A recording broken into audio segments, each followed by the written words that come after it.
अनंत कोटी ब्रह्मांड नायक महाराजाधिराज योगीराज परब्रह्म सच्चिदानंद भक्त प्रतिपालक शेगाव निवासी समर्थ सद्गुरू श्री गजानन महाराज की जय. नमस्कार. जय गजानन. तुमच्या सगळ्यांचं आपल्या चॅनलमध्ये खूप खूप स्वागत आहे. श्री गजानन महाराज भक्तांना कसे सांभाळतात, आजपर्यंत महाराजांचे अनुभव आपण श्री गजानन विजय ग्रंथामध्ये वाचलेले आहेत. म्हणजे अनेक जण श्री गजानन विजय ग्रंथाचं नित्यसेवेमध्ये रोज पारायण करतात, महाराजांच्या लीला समजून घेतात, महाराज काय आहेत हे समजून घेण्याचा प्रयत्न करतात. आणि जो भक्त एकनिष्ठ असतो त्या प्रत्येक भक्ताला महाराज सांभाळतात. परंतु श्री गजानन विजय ग्रंथ हा 100-150 वर्षापूर्वीचा असला तरीसुद्धा आजही महाराज आपल्या एकनिष्ठ भक्ताला सांभाळत आहे. आणि याचे असंख्य अनुभव आजही प्रत्येक जो भक्त श्री गजानन महाराजांचा भक्त आहे, जो एकनिष्ठ महाराजांची भक्ती करतो, शरणागत महाराजांच्या चरणाशी असतो, त्या प्रत्येक भक्ताला महाराज अनुभव देतात. आणि महाराजांचे अनुभव जर का तुम्हाला घ्यायचे असतील तर खरंच तुम्हाला एकच गोष्ट मी सांगेल की तुम्ही महाराजांच्या चरणाशी शरण जा. महाराजांचं श्री गजानन विजय ग्रंथ वाचण्याचा प्रयत्न करा. रोज नित्यसेवेमध्ये एक एक अध्याय घेण्याचा प्रयत्न करा. ज्या शुभतिथी येतात किंवा शुभ दिवस येतात त्या दिवशीपासून श्री गजानन विजय ग्रंथाचं पारायण करायला सुरुवात करा. किंवा ज्या दिवशी तुम्हाला वाटेल, तुमची इच्छा होईल की श्री गजानन विजय ग्रंथ मी वाचायला हवा, त्या दिवशी तुम्ही सुरुवात करा. आता वाचायला हवा म्हटल्यापेक्षा ज्या वेळेस आपल्यावरती काहीतरी संकट येते किंवा दुःख येते किंवा आपण एखाद्या विपरीत परिस्थितीमध्ये सापडतो, त्यावेळेस ते गुरुतत्व जे असते ते आपल्याला अट्रॅक्ट करते. आपण कुठेतरी आधार शोधत असतो, तर बाहेर आधार शोधण्यापेक्षा महाराजांमध्ये जर का तुम्ही आधार शोधला, महाराज तुमचं म्हणणं ऐकणार म्हणजे ऐकणार. महाराज हे अवधूत आहेत, महाराज हे दिगंबर आहेत आणि महाराज ह्या सगळ्या गोष्टी ऐकतात. याचे असंख्य पुरावे आजही अनेक भक्तांना महाराज अनुभवाच्या द्वारे देत असतात. त्यामुळे तुमची ज्या दिवशी इच्छा होईल की तुम्हाला वाचायचं आहे किंवा महाराजांची इच्छा होईल की तुम्ही महाराजांचे भक्त व्हाल, त्या गुरुतत्वाकडे ज्या दिवशी तुम्ही अट्रॅक्ट व्हाल त्या दिवसापासून तुम्ही श्री गजानन विजय ग्रंथाचं वाचन करायला सुरुवात करा. श्री गजानन विजय ग्रंथ असा आहे की त्याचं मुळातच नाव श्री गजानन विजय ग्रंथ आहे. जो भक्त श्री गजानन विजय ग्रंथ वाचतो तो भक्त कधीही विजयीच होतो, कारण की त्याचं नावच श्री गजानन विजय ग्रंथ आहे. त्यामुळे जो व्यक्ती श्री गजानन विजय ग्रंथ वाचेल त्याचा विजय निश्चित आहे. मग ती परिस्थिती कुठलीही असो. म्हणजे अतिशय तुम्ही त्या परिस्थितीमध्ये गाजून गेलेले आहात, तुम्हाला समजत नाही तुम्ही काय करावं, अशा परिस्थितीमध्ये देखील तुम्ही श्री गजानन विजय ग्रंथ वाचला तर श्री गजानन विजय ग्रंथ तुम्हाला अनुभव देईल. श्री गजानन विजय ग्रंथ म्हणजे साक्षात महाराजच आहे. महाराज जरी आज आपल्यामध्ये नसले, म्हणजे शेगावमध्ये महाराज जेव्हा सगुण रूपामध्ये होते तेव्हा अनेक भक्तांना महाराजांनी अनुभव दिले, परंतु आजही महाराज आपल्यामध्ये नसले तरीसुद्धा श्री गजानन विजय ग्रंथाच्या रूपाने महाराज आपल्यामध्येच आहेत. आपल्या देवघरामध्ये जे महाराज आहेत ते चैतन्य आहे, चैतन्य रूपानेच आपल्या घरामध्ये विराजमान आहेत. हे सगळं समजूनच आपण महाराजांची भक्ती करायला हवी. आणि ज्यावेळी तुम्हाला असं वाटेल की आता परिस्थिती बिकट झाली आहे, माझ्या हाताच्या बाहेर गेलेली आहे, म्हणजे महाराज आपल्याला सांभाळतात. महाराजांची ग्वाहीच आहे की मी गेलो ऐसे मानू नका, भक्तीत अंतर करू नका, कदाही मजलागी विसरू नका, मी आहे इथेच. महाराज आणि अजून एक ग्वाही महाराजांनी श्री गजानन विजय ग्रंथामध्ये दिलेली आहे की जो माझा असेल त्याचेच कार्य होईल, इतरांची ना जरुरी मला. या दोन गोष्टीवरून आपल्याला लक्षात येते की महाराज आपल्यासोबतच आहेत. तर महाराज आपल्यासोबत आहे म्हणजे महाराज आपल्या पाठीमागेच उभे असतात, सदा सर्वदा ते आपल्या पाठीमागे उभे असतात. आपण मनुष्य जन्मामध्ये आहोत, आपल्याला देवाने बुद्धी दिली आहे, तर्कसंगत बुद्धी दिलेली आहे, आपण सारासार विचार त्या गोष्टीचा करू शकतो, आपल्याला हातपाय दिले आहेत, आपण अतिशय चांगल्या स्वरूपामध्ये आपल्याला दिलेला आहे, मानव देह दिलेला आहे. अशा वेळी जेव्हा काहीतरी परिस्थिती निर्माण होते त्यावेळी आपण आपल्या स्टेजवरती तर आपण लढण्याचा प्रयत्नच करत असतो.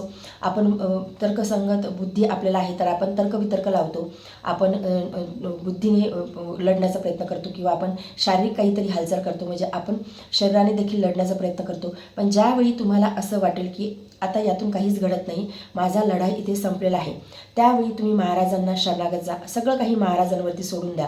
त्यावेळी महाराजांची सुरुवात होते आणि महाराज सुरुवात करतात. आणि ज्यावेळी महाराजांची सुरुवात होते त्यावेळी आपल्याला काहीच बघायचं गरज पडत नाही. त्यामुळे तुम्ही श्री गजानन विजय ग्रंथ वाचत असाल किंवा बावनी वाचत असाल किंवा स्तोत्र वाचत असेल, महाराजांना संपूर्ण शरण जाऊन तुम्ही या सगळ्या गोष्टी करा. महाराजांना सांगा की मी संपूर्ण शरण तुम्हाला आहे, माझा बुद्धीने मी हारलो आहे किंवा मी शरीराने गाजलो आहे, आता माझ्यात एवढा त्राण उरलेला नाही की मी पुढच्या गोष्टी करू शकू, तर महाराज तुम्हीच हे सगळं बघा. आणि त्या वेळेपासून त्या क्षणापासून महाराज सगळ्या गोष्टी बघायला सुरुवात करतील.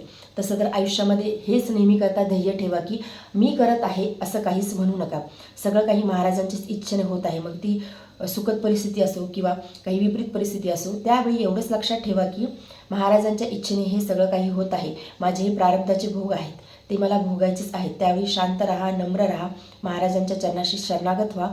महाराजांना सांगा की तुमच्याशिवाय या जगामध्ये माझं कुणीच नाही. आणि खरंच सांगते, महाराजांच्या शिवाय या जगामध्ये आपलं कुणीच नाही. म्हणजे आपण कधी कधी असं म्हणतो की आपले नातेवाईक असतात, म्हणजे घरचे जर का आपले आईवडील सोडले किंवा पती पत्नीचं नातं सोडलं किंवा मुलांचं नातं सोडलं, भाऊ बहिणीचं नातं सोडलं, तर इतर गोष्टी ह्या आपल्याला जास्त मायने ठरत. कधी कधी आपण बघतो की हे संबंध देखील काहीच कामाचे नसतात. त्यामुळे महाराजांशिवाय आपल्याला कोणाचा आधार नाही. जर आपण एखादी गोष्ट जर का तुम्ही विचार करून बघा, नाही तर एखादी गोष्ट जर का आपली चुकली किंवा आपण मुद्दाम ठरवलं की आता या गोष्टीमध्ये मी चुकणार आहे, त्यावेळी बघा की सगळे घरातले सुद्धा आपल्या दूर उभे राहतात किंवा आपल्या विरुद्ध उभे राहतात. तर या सगळ्या गोष्टीमध्ये आपल्याला जर एकच कोणी साथ देणार असेल ते फक्त आपले महाराज.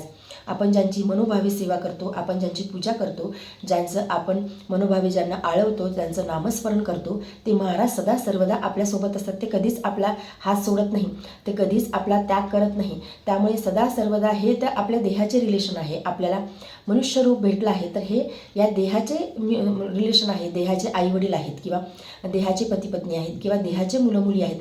आत्म्याचं जर का आपले कोणी गुरु असतील, आपले सद्गुरू असतील किंवा आत्म्याचं जर आपलं रिलेशन कोणासोबत असेल तर ते फक्त महाराजांच्या सोबत असायला हवं.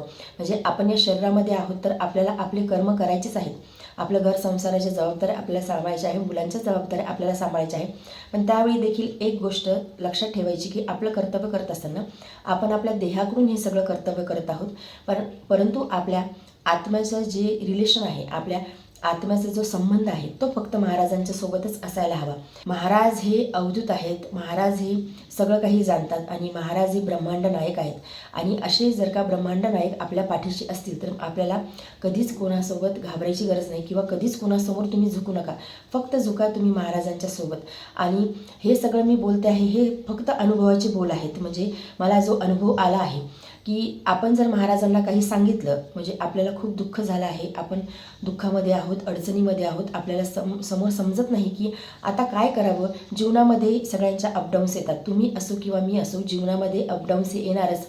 मी तुम्हाला मागेही सांगितलं होतं की दर 10 वर्षानंतर जीवनामध्ये अशी परिस्थिती निर्माण होईल की आपण एक तर जगू शकत नाही आणि आपण मरू शकत नाही. अशा विपरीत परिस्थितीमध्ये जेव्हा आपण अडकलेलं असतो त्यावेळी महाराजांना सरळ शरण जा. म्हणजे तुम्ही तुमची तर्कसंगत बुद्धी जी आहे ती वापरा, तुम्ही लढण्याचा प्रयत्न करा, परंतु परिस्थिती आता हाताच्या बाहेर गेली.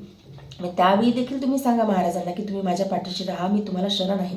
पण ज्यावेळी परिस्थिती संपूर्ण हाताच्या बाहेर जाते त्यावेळी महाराजांना तुम्ही एवढंच सांगा की आता मी इथे थकलो आहे, माझी बुद्धी काम करत नाही, माझं शरीर काम करत नाही. त्यावेळी तुम्हीच बघा आणि महाराज बघतात. तुम्हाला जर का तुम्ही अतिशय महाराजांना शरण जाऊन ह्या सगळ्या गोष्टी बोलल्या, महाराजांना सांगा की तुमच्याशिवाय मला कुणीच नाही, आर्त हाक ज्यावेळी तुम्ही महाराजांना द्याल त्या क्षणापासून तुम्ही बघाल की तुमची सगळी काही परिस्थिती बदलून जाते.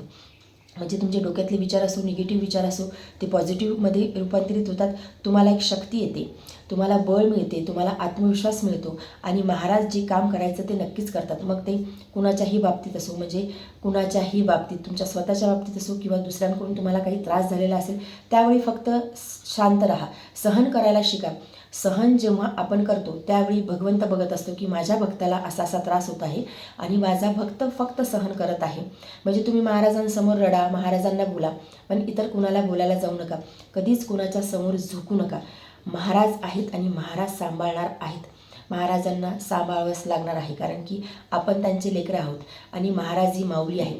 एक आई अशी असते की आपण जेव्हा पडतो, आपल्याला लागते, तेव्हा आपण आई ग म्हणतो. म्हणजे आपण आपल्या आईला आवाज देत असो, आपण आपल्या वडिलांना आवाज देत नाही. तर महाराज आपली माऊली आहे आणि माऊलीचं अंतकरण अतिशय कोमल असते, माऊलीचं अंतकरण अतिशय नाजूक असते आपल्या मुलाच्या बाबतीत. त्यामुळे महाराज जे आपली माऊली आहेत, आपली आई आहेत, आपले बंधू सखा सगळे, तुम्ही जे काही महाराजांच्या सोबत रिलेशन लावलं असेल ते सगळं काही महाराज बघतात आणि महाराज सगळं काही सांभाळतात. त्यामुळे कधीही कोणत्या गोष्टीचा जास्त विचार करू नका, आपले कर्तव्य करत राहा आणि महाराजांच्या चरणाशी शरण जा. महाराज सांभाळतात. आणि अजून एक तुम्हाला सांगते की अनुभव ऐकत जा महाराजांच्याबद्दल. तुम्ही जेवढे जास्त महाराजांच्याबद्दल अनुभव ऐकाल, यूट्यूबवर भरपूर अनुभव आहे, तुम्ही ऐकू शकता. त्यातून आपली जी भक्ती आहे ती अजून पुष्ट व्हायला सुरुवात होते. आता भक्तीमध्ये देखील 2 प्रकार असतात, भक्तांमध्ये देखील 2 प्रकार असतात की जो भक्त समजा महाराजांचं पारायण करत आहे त्याचा गवगवा करत आहे, त्याला त्याच्या भक्तीचा अहंकार आहे की मी गजानन महाराजांचा भक्त आहे, मी रोज नित्यसेवेमध्ये श्री गजानन विजय ग्रंथ वाचतो, किंवा मी रोज किंवा मी दर वर्षातून एकदा दोनदा किंवा 4-5 वेळेस मी शेगावला जातो, किंवा मी दर गुरुवारी शेगावला जातो, हा अहंकार झाला, ही भक्ती होत नाही. जेव्हा भक्त त्याची जी भक्ती आहे ती लपून करतो म्हणजे तो जगाला त्याचा गवगवा करत नाही की मी हे करतो, मी उपवास करतो, मी गुरुवारचं व्रत करतो, किंवा मी शेगावलाच जातो, किंवा मी श्री गजानन विजय ग्रंथ रोज वाचतो. जो भक्त असा गवगवा करत नाही तो भक्त खरंच महाराजांचा एकनिष्ठ आणि सच्चा भक्त असतो. हे त्याला आणि महाराजांनाच माहीत असते. जगाला सांगण्याची काय गरज आहे, जगाला ओरडून सांगण्याची गरजच नाही. जग काय करणार आहे. आपली जी भक्ती आहे ती देखील आपण लपून ठेवावी जगापासून, कारण भक्तीला देखील नजर लागतात. त्यामुळे भक्ती करत असताना देखील आपल्या मनामध्ये अहंकार नाही हे बघावं. म्हणजे भक्ती तर आपण करत आहोत, परंतु आपल्यामध्ये काही परिवर्तन नाही, आपले जे षडरूपी आहेत त्याचा नाश झाला नाही, किंवा आपण कोणाला घालून पाडून बोलत असू, आपल्या वाणीवरती आपला कंट्रोल नाही, तर मग तो भक्तच नाही. भक्त असा असतो की त्याचे षडरूपी आहेत, षडविकार आहेत ते दूर झालेले असतात, त्याला अहंकार नसतो. तो बोलताना वाणीवरती त्याचा कंट्रोल असतो, कुणाचंच घरातल्यांचं नाही आणि बाहेरच्यांचं नाही, मन दुखणार नाही, या गोष्टीवरती तो जास्त भर देतो. तो खरा भक्त झाला. आणि त्याची जी भक्ती आहे त्या भक्तीचा तो कधीच गवगवा करत नाही. अशा भक्तांना महाराज जास्त सांभाळतात, कारण की असा भक्त एकनिष्ठ असतो. महाराजांना दिसते, महाराजांना सगळं काही दिसते, महाराजांपासून काय लपलं आहे, महाराजांना सगळं दिसते की आपला भक्त काय करत आहे, आणि अशाच भक्ताला महाराज सर्वतोपरी सांभाळतात. त्यामुळे श्री गजानन महाराजांची एकनिष्ठ भक्ती करा, महाराजांना शरण जा. महाराज नक्कीच तुम्हाला अनुभूती त्यांची प्रचिती देतील. ते आहेत, त्यांचं अस्तित्व महाराज तुम्हाला त्याची जाणीव करून देतील. तर आजच्या व्हिडिओमध्ये एवढंच. व्हिडिओ जर तुम्हाला आवडला असेल तर व्हिडिओ लाईक करा, चॅनलवरती नवीन असेल तर चॅनलला सबस्क्राईब करा. जय गजानन. धन्यवाद.